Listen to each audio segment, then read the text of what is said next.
Hello guys, it's Yodi here with a small Demon Hunter video in which I will show you how to get 43 and 44 keys solo on a constant basis or even higher from the trial depending on what gear you have at your disposal.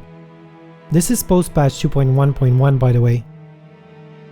Of course, this is easier with a group, but at times it can be hard finding people that want this level of keys, since they might want to progress in the group ladders, so they'll most likely be looking at 47 plus keys, whereas for solo, this level of keys might be too high for them depending on their class. You can jump straight into what you're interested in seeing, be it the gear and gems with some follower information, the build, and some of the actual trials with tips on positioning and other things. Starting off with the gear, you'll be looking at 5-piece Mara with Ring of Royal Grandeur, Taskers, and Atreyu.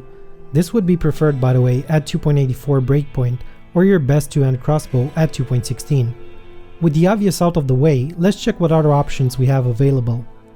First, you don't really care about toughness for this, since you shouldn't get hit unless you'll do it wrong. I'll explain later on why.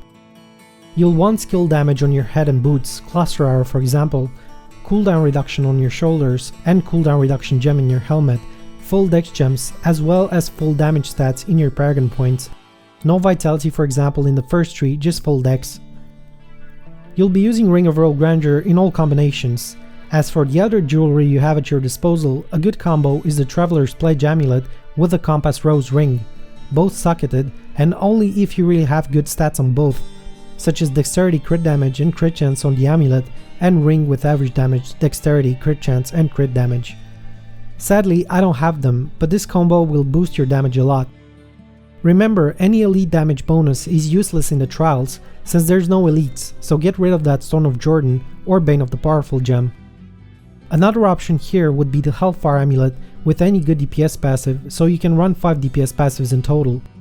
You could combine Cull the Weak, Ballistics, Steady Aim, and Custom Engineering with any of the other ones such as Ambush, Single Out, or Archery.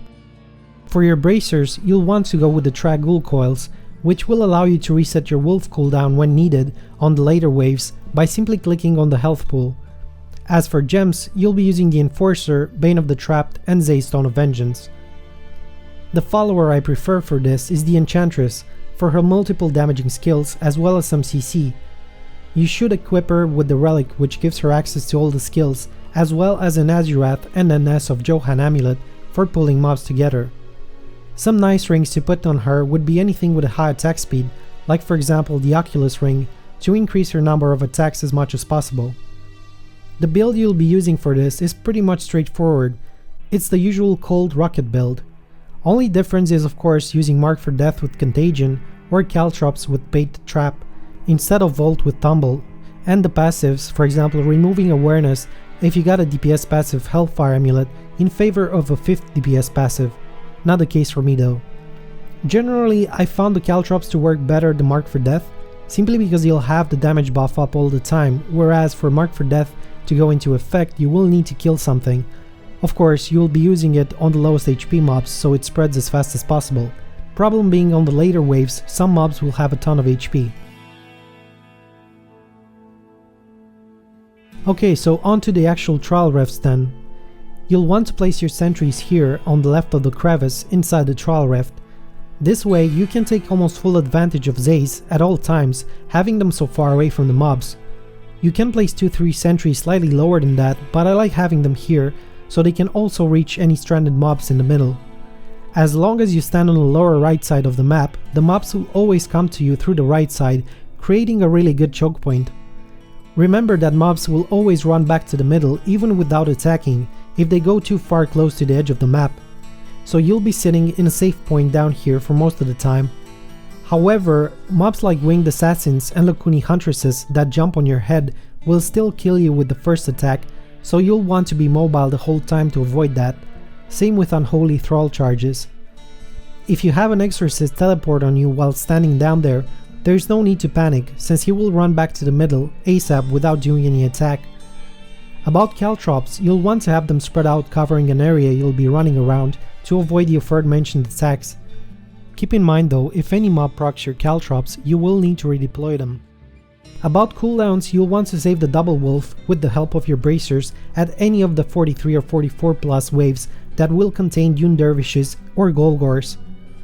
Those have an awful lot of HP, the former deflecting your attacks as well when spinning. Now, there will be 3 problematic waves. The one with the Dune Dervishes, there's almost always one that will be a bit higher than the rest and won't aggro if you're just sitting at the bottom of the map. Try to run a bit to the left and up to shoot it with something so it comes down, but only after the wave started and mobs are already on the right side of the crevice, so you don't have any coming the left way. The Lakuni Huntresses, sometimes one can bug out and stay buried even if you're in aggro range. You'll almost have to walk on top of the spot it's buried in to make it come up. Golgors are also a big problem. They have a ton of HP and most likely if it's a high wave and you don't have double wolf available, you will fail it.